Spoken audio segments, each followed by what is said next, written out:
La segunda carta de Pedro está dirigida a la misma red de iglesias que la primera carta de Pedro, y probablemente fue escrita desde el mismo lugar en Roma.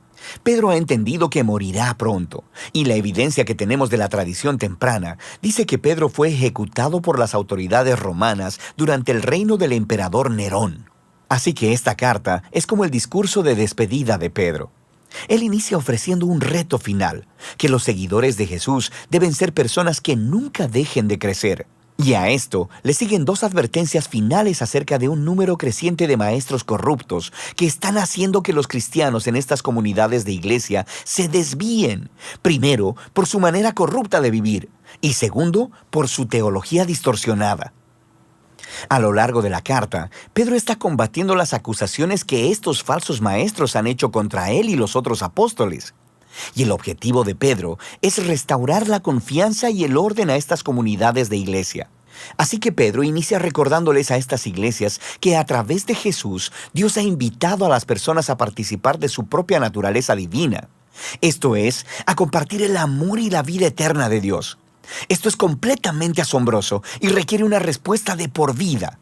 Recibir este regalo significa un compromiso a desarrollar los mismos rasgos de carácter que distinguen a la propia naturaleza de Dios. Aquí, Pedro lista 7 rasgos que deben procurar, y el último abarca y corona todos los demás. Es el amor, el cual, de acuerdo a Jesús, significa dedicarte al bienestar de los demás, no importa cómo respondan o qué tan costoso sea. Amar, de acuerdo a Pedro, es compartir la misma vida de Dios.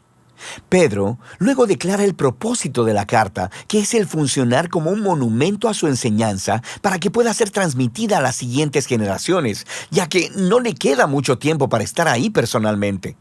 Así que, antes de morir, él quiere abordar estas objeciones y acusaciones que están siendo hechas por los maestros que distorsionan las enseñanzas de Jesús y de los apóstoles. De manera que Pedro primero aborda una acusación repetida por los escépticos presentes y futuros, en el sentido de que él y los apóstoles simplemente inventaron todo esto de que Jesús se levantó de los muertos, que es el Rey del mundo y que Jesús en realidad no volverá.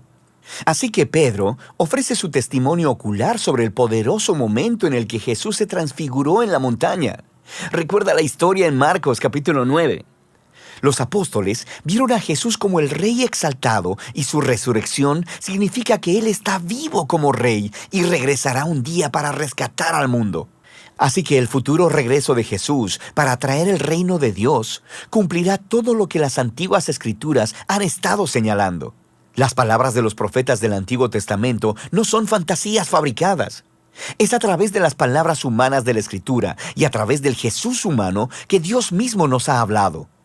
Pedro luego continúa para lidiar con las amenazas que levantaron los líderes corruptos en la iglesia y se enfoca en otras objeciones que ellos plantearon. Primero, estos maestros niegan la idea de una rendición de cuentas final, donde Dios va a ser responsable a todas las personas por sus decisiones. Y esta negación, convenientemente, permite a los maestros ignorar la enseñanza de Jesús acerca del dinero y el sexo, porque están haciendo mucho dinero al enseñar en las iglesias, sin mencionar el hecho de que están teniendo sexo casual. Pero Pedro le recuerda a los lectores que Dios puede responder a la rebelión con su justicia, y lo hará. Él recuenta 3 ejemplos antiguos de cuando Dios hizo eso. Primero, él menciona la historia de los hijos de Dios en Génesis 6, como fue interpretada en una popular obra judía de aquel tiempo, llamada Primera de Enoc. Primera de Enoc dice que los hijos de Dios son ángeles rebeldes que cruzaron la línea y se acostaron con mujeres, ganándose el juicio de Dios. Pedro luego habla de la historia del antiguo diluvio y después de la historia de Sodoma y Gomorra. En cada caso, hubo una rebelión que llevó al juicio divino. Pero Pedro dice, Dios siempre fue fiel en liberar a su pueblo y utiliza la historia de Lot para poner un ejemplo. Pedro luego conecta estas historias antiguas con la manera corrupta de vivir de los falsos maestros. Ellos también están detrás del dinero y del sexo, desprecian la autoridad de Dios y guían a otras personas a pensar que a Dios no le importan las decisiones morales. Él dice que ellos enseñan un mensaje de libertad cristiana y lo usan como licencia para hacer todo lo que quieren. Y por eso Pedro va a hablar de las cartas de Pablo más adelante en el capítulo 3. Parece que estos maestros han distorsionado el mensaje de Pablo sobre la libertad en Cristo. Pero esa no es la clase de libertad de la que hablaba Pablo. Y Pedro deja claro que esos maestros en realidad no son libres. En realidad son esclavos de sus impulsos carnales. Y el hecho de que son cristianos lo hace aún más trágico, porque conocer la enseñanza de Jesús los hace doblemente responsables. Se han convertido en lastimosos ejemplos de un antiguo proverbio sobre un perro volviendo a su vómito y un cerdo limpio volviendo al lodo. Pedro luego aborda el razonamiento en el que se basa la negación de los maestros de la final rendición de cuentas. Ellos dicen, generaciones del pueblo de Dios siguen naciendo y muriendo sin ver el cumplimiento de sus esperanzas. ¿Dónde está el regreso prometido de Jesús? Miren a su alrededor, él dice, a este maravilloso universo que habitamos. El hecho de que existimos significa que en algún momento en el pasado, la palabra de Dios intervino de manera dramática para crear algo de la nada y para traer orden desde el caos. Y Él puede hacerlo otra vez. Así que la verdadera pregunta aquí es, ¿por qué Dios tarda tanto?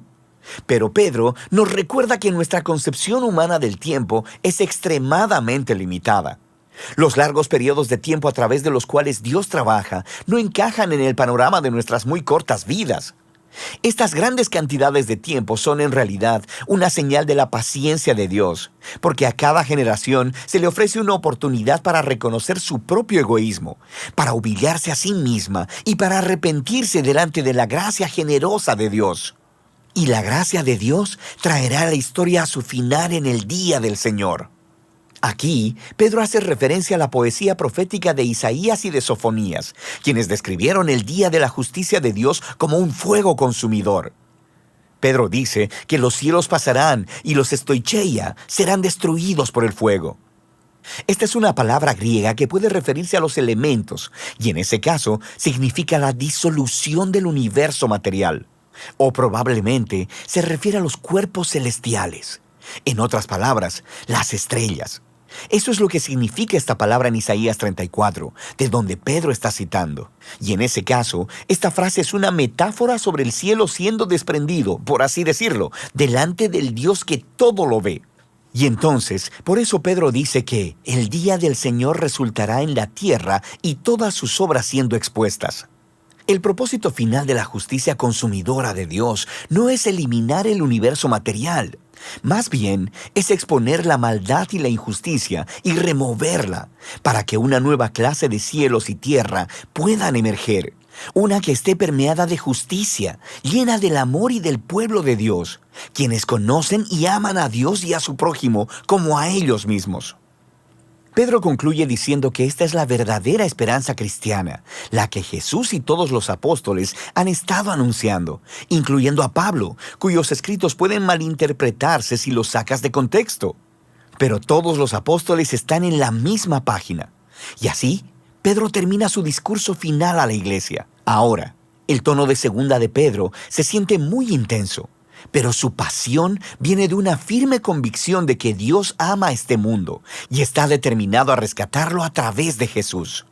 Así que esto significa que el amor de Dios debe confrontar y lidiar con el pecado y la injusticia que arruina su amado mundo.